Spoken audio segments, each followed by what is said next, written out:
या क्षणाची एक मोठी बातमी मुंबईमधल्या टाटा कॅन्सर हॉस्पिटल इथे पोलिसांचा मोठा बंदोबस्त तैनात करण्यात आलाय। कारण टाटा हॉस्पिटलला एक धमकीचा मेल आल्याची माहिती आता सूत्रांनी दिली आहे। पोलिसांकडून सध्या सर्च ऑपरेशन सुरू झालेलं आहे, तर बॉम्ब शोधक पथक सध्या घटनास्थळी दाखल झालंय। तेव्हा आपण बघितलं की काही वेळा याबद्दलचे अपडेट जाणून घ्या। सूरज ओझा आपल्यासोबत आहे। सूरज सावंत आहे आपल्यासोबत। सूरज, काय नेमके अपडेट मिळत आहेत? नक्कीच टाटा रुग्णालय हे मुंबईत काय तर देशातलं एक मोठं हॉस्पिटल आहे। कॅन्सर स्पेशलिस्ट त्या ठिकाणी उपचार केले जातात। महत्त्वाचं म्हणजे आज सकाळपासूनच त्या ठिकाणी पॅनिक वातावरण पाहायला मिळत होतं। पोलीस घटनास्थळी दाखल झालेले आहेत। त्या ठिकाणी सर्च ऑपरेशन चालू आहे। तिथे धमकीचा मेल आल्याची माहिती ही वरिष्ठ सूत्रांकडून मिळते आहे।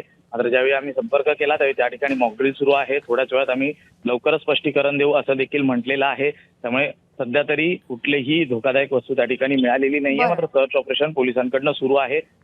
जे रुग्ण आहेत त्यांना सुरक्षित ठिकाणी हलवण्यात आल्याचं देखील कळतंय।